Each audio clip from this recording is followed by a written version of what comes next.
What's up, everybody? My name is Sucker. In today's video, we're taking a look at some trades from Bleacher Report. If you enjoyed the video, make sure to leave a like rating on it. Check out my socials at the top of the screen as well. And let's go ahead and get started. Okay, first up on the list, Goran Dragic to Chicago. Dragic, a guy that is going to be thrown around in trade rumors left and right until he's actually moved, because he's already publicly said, hey, maybe I don't want to be in Toronto. Maybe I want to be in a more competitive situation. And there's certainly some reason for Toronto to be trading away Goran Dragic, given their situation. In this trade, the Bulls get Dragic and a 2023 second in exchange for Coby White and Derrick Jones. Okay, so that answers my question. My first question was, why is Chicago trading for Goran Dragic? They already have 1,000 guards. Well, the reason is they're getting a veteran player in Dragic, someone that we know is very, very good when fully healthy, in exchange for someone that we don't know if they're very good when fully healthy, and that is Coby White. I think this trade makes a ton of sense, assuming things don't go well in Toronto this season. I think the publicly stated goal right now for the Raptors is we want to try and compete. We want to try and do something this year. And then if things don't work out, we'll make some adjustments.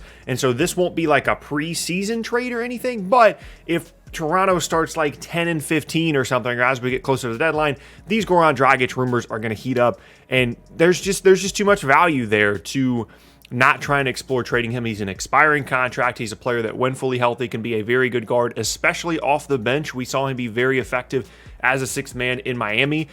I like this trade a lot. I do. If you're Chicago and you just don't know about the Coby White thing anymore, and even if Coby White does improve significantly, you've already invested so much in the guard position. If you extend Levine, you've got DeRozan, you've got Lonzo Ball, you've got Alex Caruso. Are you really going to re-sign another guard? Probably not. So using Coby White's value to get a second-round pick and Goran Dragic, I like this one. This is good. This is a very good start for a Bleacher Report article. Next up, Marvin Bagley to San Antonio. Wait, these are good. San Antonio gets Marvin Bagley. The Kings get Thaddeus Young. Okay, so here's the situation. Obviously, if you're a Kings fan, you're looking at this like, we had the second pick in the Trae Young Luka draft, and now we're trading that guy away for Thaddeus Young a couple years later. Yes, that's the situation that you're in. Here's the reasoning. Sacramento really is just like desperate to make the postseason or just be a competent Western Conference franchise, right? They've got De'Aaron Fox, they've got Tyrese Haliburton, they've got Davion Mitchell, Buddy Hield probably on the trade block, but still, they've got guys like Harrison Barnes and Rashawn Holmes. Like, they're in the middle. They want to be a team that is actually good because they've tanked for so long. There's no point in tanking. They've got young talent. They want to be good. And so they trade away Marvin Bagley, who it's just not working out. Unfortunately, we'll get to him in a second when we get to the Spurs part of this. And they get Thaddeus Young, who's a veteran presence, provides them versatility, is a good player in the front court, fits well with their lineup. I like this, assuming Sacramento has given up on Marvin Bagley. I don't know if they have, but if they have, this is not a bad trade. If you're San Antonio, you're like, hey, we have probably the least talented roster in the entirety of the Western Conference. Let's take a swing. Let's get a high ceiling guy. Let's move Thaddeus Young and get a young player that we could develop into something. And I still think there's talent and potential here with Marvin Bagley. He just has to be moved to the 5 spot. I did my Marvin Bagley rant in a different video, so I won't do it again here. But bottom line is, there's a reason this guy was picked where he was, and it wasn't just a Sacramento thing. Like, a lot of teams liked Marvin Bagley. Maybe they didn't like him more than Luka Doncic, but still, a lot of teams liked Marvin Bagley a lot, and I could certainly see them still getting value out of him. Wow, 2 for 2 on good trades to start a Bleacher Report article. Can we go 3 for 3? Terence Ross to Cleveland. The Cavs get Terence Ross. The Magic get Cedi Osman, Dylan Windler, and a couple of seconds. Okay, this is a situational thing. I'm not going to bother reading these parts down here. This is a situational thing to me. I think Cleveland might be good. Not like top 6 in the East good, but like they might be a play-in team. Just when you look at Colin Sexton, Darius Garland, Isaac Okoro, all the guys they have in the front court between Mobley, who looks good, Jared Allen, who I know is good, Lauri Markkanen, who I hope is good. And you look at their roster, you're like, wait, they kind of have a lot of pieces. They have a lot of interchangeable stuff. The one thing that you would like to see them have a bit more of is a little bit more wing depth, especially from a scoring perspective, because Okoro is an interesting young player, but he's pretty much all defense and not a very good offensive player at this point, what we know. So let's just say that Cleveland starts the season like 20-15. And Orlando, predictably, is not very good. This is a trade that certainly could work out well for both sides, because as much as I want the Cedi Osman thing to happen, he's a good player, but he just still hasn't developed into what I hope that he would. Terence Ross is just straight up a better player than he is. So you swap a couple of young guys, a couple of seconds, and you get a real player that's going to help you this season, to help you potentially make the postseason. It's a very situational thing. Cleveland's not going to start giving away assets at the before the season even starts, when they don't know if they're going to be good or not. But if they start the year in a much more positive way than a lot of people expect them to, these are exactly the kinds of moves that teams like Cleveland that have a surprisingly good season typically make, and I like it. I think this is 3 for 3 so far for Bleacher Report. We got 2 more, I think. There's 5 in the trade. Buddy Hield to Atlanta. It's happening. Let's go. I love this. Okay. Buddy Hield to Atlanta in exchange for Cam Reddish and Danilo Gallinari. Okay. Whew. I pumped the brakes. I didn't realize they were trading Cam Reddish. Okay. Buddy Hield in Atlanta, I love. I think that's fantastic.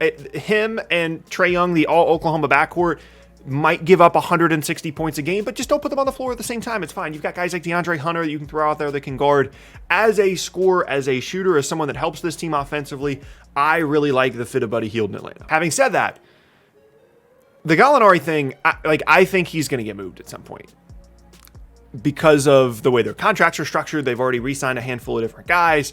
He's basically expiring this season because his contract for next year is non-guaranteed. He's a guy that is sneakily on the trade block, even though this is a team that obviously was very successful last year with him on it. However, Cam Reddish, in my opinion, has more trade value than, for example, Kyle Kuzma. And Buddy Hield was almost moved on draft night in exchange for Kyle Kuzma. And yes, like the 27th pick in the draft, technically a first-round pick, but it's basically a second-round pick at that point. And that kind of value to me just like doesn't match up. Cam Reddish is still like all potential. We still need to actually see him be a really good basketball player. However, as interesting as this deal is, and as much as I think Atlanta would like to add Buddy Hield to the guards they already have, I don't think they're going to give up on a player that A, has the potential that Cam Reddish does, but also B, has the two-way impact potentially that he could have in exchange for an all-offense guy in Buddy Hield. Theoretically, I'm interested.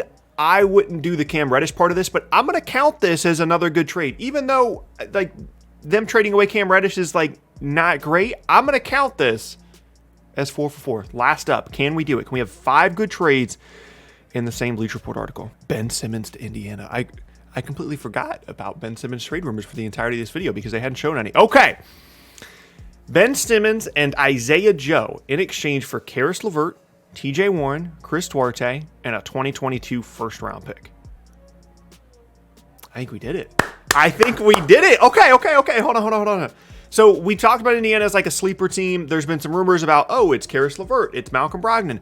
If it's an Indiana trade package for Ben Simmons, it's got to include one of those two guys. It begins with either Malcolm Brogdon or Karis LeVert because they need a guard, they need a perimeter guy that can help them. It has to start with one of those two guys. In this case, it's Karis LeVert. Then one of the next logical steps is, it's either TJ Warren or you're sending Miles Turner to another team and you're getting that team to send value to Philly in exchange for Miles Turner. In this case, it's TJ Warren. Chris Duarte is an interesting addition into this because he, even though he's a rookie, is a ready-to-help right-now rookie that can certainly really help Philadelphia. And Indiana obviously would like to keep the guy, but if they're getting back Ben Simmons, maybe they don't care as much. Then you get a top 3 protected 2022 first-round pick.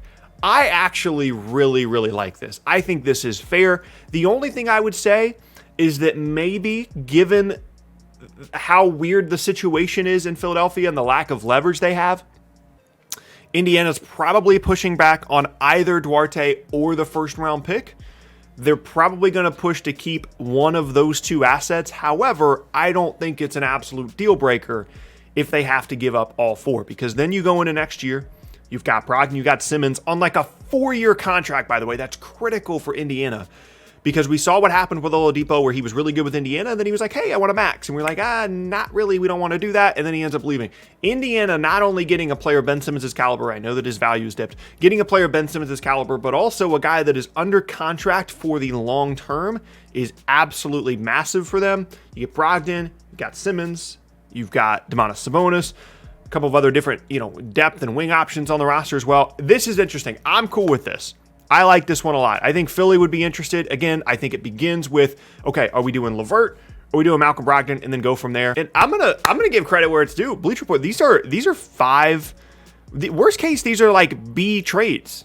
Some of them are like B pluses. I like this. This is well done. Let me know down in the comment section below what your favorite trade was. Send me some more. It's still NBA trade season. I love looking at trades. One of my favorite things to do. And yeah, hope you guys enjoyed the video.